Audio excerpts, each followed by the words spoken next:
سلامونه ګلونو هیوادوالو، هیله ده د پت عزت او صحت جامې به په تن ولرئ. له جنګ او جګړو به په امان یاستئ. غږ مې خراب ده، زه کورونا یم. PCR ټیسټ مې هم وکړ، هغه هم پوزیټیف راغی. یوه اونۍ باید نورم کور کې کرنټین سم، اجازه نه لرم چې بیرون ووځم. کمپل مې ځکه اغوستی چې یخ مې هم کېږي، بعضې وخت راځي ګرمي مې هم کېږي. نه پوهېږم، عجیب غریب حالات ده. سر درد مې ښه کوي، سر مې ښه صحیح درد کوي، ملا مې درد کوي، ورپسې ټوخی چې کوم سینه مې ډېر کوي درد لري، پښې مې سستې دي. مخکې له دې چې پوه شم زه کورونا یم، یوه ورځ مخکې ترې کار کې وم. زما کار داسې ده چې زه لږ ډېر ګرځم، نو پښې مې سستې سستې کېدلې. فکر مې کوه چې د کار حوصله نه لرم، تنبل سوی یم ځان سره مې ویلې. خو چې کور ته راغلم د شپې مې وضعیت خراب څه او سبا بیا کورونا ټیسټ مې وکړ، ساده ټیسټ مې وکړ، اول پوزیټیف و. بیا لاړم PCR مې وکړ، هغه هم پوزیټیف و. خو د جرمني د قوانینو په اساس زه باید یو اونۍ په کور کې پاتې شم. که زه بیرون ووځم او څوک زما له وجې نه کورونا ونیسي نو جرمانه لري. خو راځم د مسافرو د زړه حال ته، چې مسافر په مسافرۍ کې څنګه ژوند کوي چې کله کور کې یوازې. زه اوس دم ګړی کور کې یوازې، میرمن او بچیان مې ناروی ته تللي دي.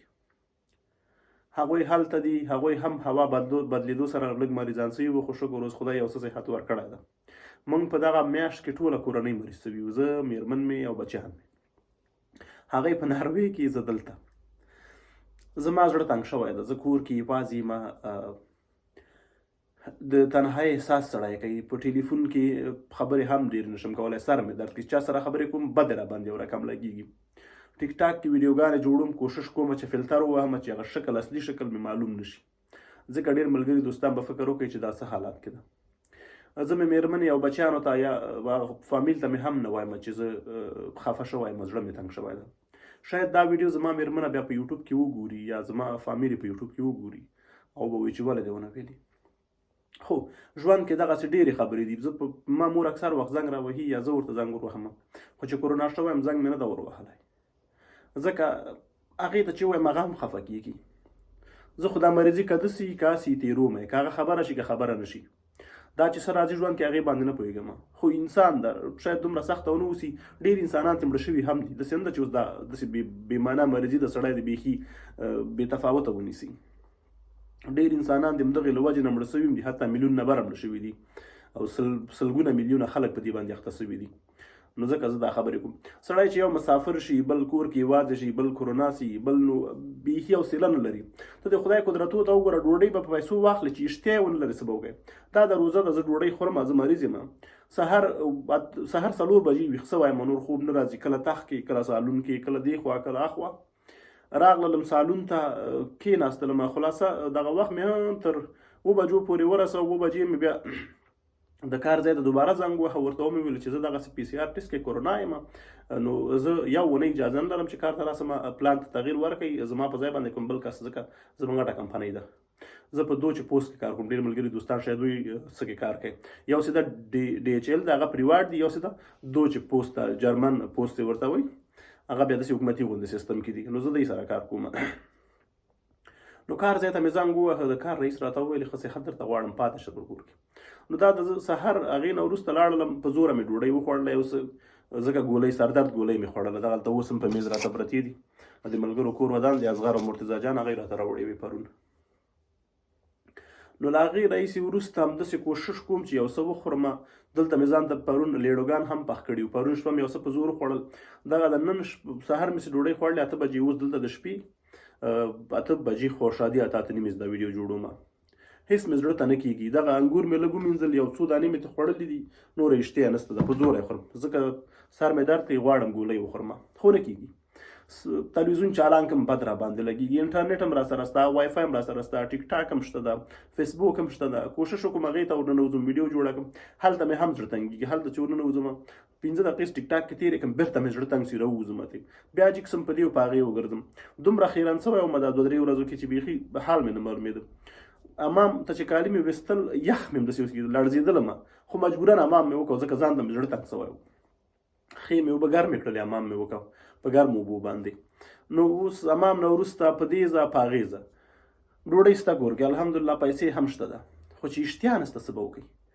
خدای تعالی چې چا روغ صحت واخلي، اشتیا ونه لري، هغه به څه وکړي.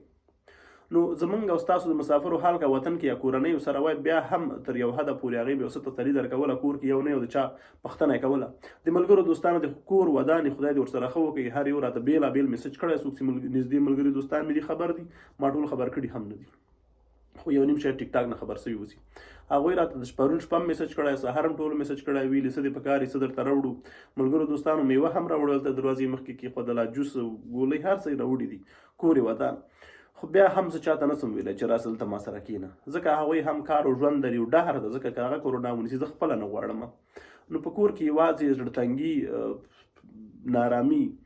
بیا چې کله سړی کرونا ونیسي زړه تنګوني او بیا نو خیر زه خو مېرمن او بچیان لرم ما نه مسافر دي دا خبرې د هغه چا نظر نه کوم چې یوازې کور کې هم یوازې اوسي خبرې هم پې بدې لګېږي ملګرو دوستانو خواته هم نسي تللی نو مسافري د نړۍ تر ټولو ستر ضلالت ده که یو څوک له افغانستان نه موږ ته وایي چې تاسو خوشحالۍ کې یاستئ تاسو ښه ژوند لرئ تاسو آرامي لرئ تاسو سوکالي لرئ جګړه نشته ده لږه نشته تونده نشته ده خو زړه تنګون داسې یو شی ده که ته زړه تنګون ولرې ته هېڅ هم نه لرې ته یوازې یې ته ډوډۍ مزه نه درکوي انټرنیټ مزه نه درکوي سوله مزه نه درکوي آرامي مزه نه درکوي ښه ښایسته هوا مزه نه درکوي تلویزیون کتل فلم کتل تلاوت کول مونځ کول هېڅ هم مزه نه درکوي ځکه زړه دې داسې تنګېږي زړه دې په تنګېدو باندې او زه همدغه حالات کې نن دې ما دومه ورځ ده چې کور کې کرنتینې مې ډېر وخت هم وتلی نه ده شاید دا ویډیو نه پوهېږم چې کله به یوټیوب ته زه وخېږم ځکه ما باندې یوټیوب یو څو ورځې بندیز لګولی ده خدای وکړي زر خلاص شي نو دغه حالات چې ده په مسافرۍ کې په ټولو باندې راځي سړی خفه کېږي خو ویلی نسي چاته ځکه داسې ده چې کله هغه یو جلۍ یو هلک ویډیو ما لیدلې وه نو هغه جلۍ هلک ته وایي ته کله ځان نه جلۍ جوړ کړه د جلۍ فیلینګ ته پیدا کړه چې په هره خبره ژړا درځي که نه درځي نو هلک ورته وایي ته کله د هلک فیلینګ پیدا کړه چې په هره خبره ژړا درسي خو ونسي ژړلی هملته یې زړه کې پاتې کړي هملته درد وخوري ځان سره او همغه ځای کې ډب کړي چاته یې ویلی نسي ځکه موږ او تاسې بالخصوص افغانان غیرت نیولی سي زه سړی یم ولې وژاړم اوس هلک یم ولې وژاړم خو یو خبره ده که کله یوازې وایي وژاړئ ځکه دا یو ژړا نه ده دا اوښکې نه دا هغه درد ده چې د انسان په زړه کې دفن ده د انسان په زړه کې ښخ شوی ده ساینس پوهان وایي چې کله هم ژړا درغله ښه په زوره زوره وژاړه ځان یوازې که ښې چغې ووهه او که په چا باندې ډېر باور لري هغه سره وژاړه که بیا چا مخکې نشي ژړلی یوازې که ځان ښه وژاړه زه خپله طبیعي داسې یم چې د چا مخکې نسم ژړلی کوښښ به وکړو چې ژړا راسي خو یعنې نه راځي زه نسم ژړلی یوې ډېره غټه حادثه یې چې سړی ځان کنټرول نشي کړلی که نه کوم داسې واړه دردونه چې یا د انسان احساس سي په یو خبره باندې یا یو څه کې احساس پیدا کړي هغې کې زه شخصا نشم ژړلی او زما په شان به سلګونه زرګونه میلیونونه ځوانان افغانان یا به نجونې چې د نورو مخکې نشي ژړلی یا مشران کوښښ وکوئ که کله هم ژړا درغله دغه بغض او درد او احساس زړه او سترګو کې مه پرېږدئ دا چې له سترګو تویږي دا اوښکې نه دي دا یو رقم بغض ده دا یو رقم درد ده چې تاسو چاته ویلی نه ده تاسو چاته اظهار کړی نه ده ښکاره کړی هم نه ده نو دغه درد ځان سره مه پرېږدئ دغه درد له ځان نه لرې کوئ دغه ښه په چغو چغو وژاړئ دا د اوس د ما زړه ډک ډک کېږي خو زه ژړلی نه سم زه دلته ویډیو جوړوم شاید وروسته مې له سترګو نه اوښکې لاړې شي شاید وژاړم دغه ته زړه مې تنګ ده که زنګ هم ووهمه د مېرمنې مې کور ودان د ملګرو دوستانو کور ودان کور کې خو خیر افغانستان کې ما تر څو خبر نه ده ورکړی ټولو ما ته ویلي زړه یې تنګېده زنګ راووهه موږ درته زنګ در ووهو خو په ما باندې خبرې ښې نه لګېږي زه نه پوهېږم زه وایم که زه څو دقیقې ورسره خبرې وکړم بېرته ورته وایم بند کړه ټلیفون چې حوصله مې خرابه ده خفه نه سي زړه کې څه ونه ګرځي چې والا دا کس په موږ باندې ټلیفون باندې یا غوسه کېږي چې زه ولې بار بار څه ده ما سره ډېرې خبرې نه کوي یا زنګ ورته ور وهم زر راباندې بند کړي نو زه هم حیثیت لرم زه ورته ډېر زنګ نه وهم نور نو دغه وجه مشکلات موږ او تاسو په اروپا کې لرو یا چې بعضې کسان دي په کمپونو کې بند دي بعضې کسان دي چې اسناد نه لري وطن ته تللی نشي داسې زړونو کې پاتې ده ضرور ده چې یو څوک دې ازاد اوسي بیرون دي اوسي اروپا کې دي اوسي خوشحاله ده نه دا خبره مکمل غلطه ده هغه انسان خوشحاله ده چې کله یې زړه ازادوي کله یې فکر ازادوي کله یو چا سره خبرې کولی سي چې زړه یې وغواړي داسې نه ده چې څوک اروپا کې یا څوک د امریکا کې یا څوک د صلح کې یا څوک د آرامش کې کار او پیسې دې ولري هغه د خوشحالۍ نه خوشحالي په پیسو په دې شیانو کې نه ده دا خبره ډېر پخوانه شوې ده زه بیا تکراروم چې په دې شیانو کې خوشحالي نه ده نو دغه چې ده د انسان په زړه کې یو درد ده دا خبرې زما په شان د سلګونه زرګونه میلیونونه ځوانانو په زړونو کې شته ده چې ویلی نه شي اظهار کولی نه سي ما د ټولو په نمایندګۍ باندې دغه خبرې وکولې هیله دغه ویډیو چې هر څوک ګوري خوابدې نه شي ونه وایي چې ولا تا دا خبره ما ته ولې ونه کوله ما ته به دې ویلي وه کورنۍ مې شاید خفه سي وي چې دا خبرې تا ماته ولې نه دي موږ ته ولې ونه کړل چې ته کورونا وي یا زما مېرمنه یا زما خواښې خسر چې دوی دي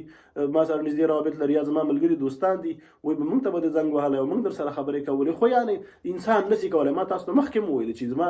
سر په درد کېږي زه دغه دا ګولۍ مې لږ ښه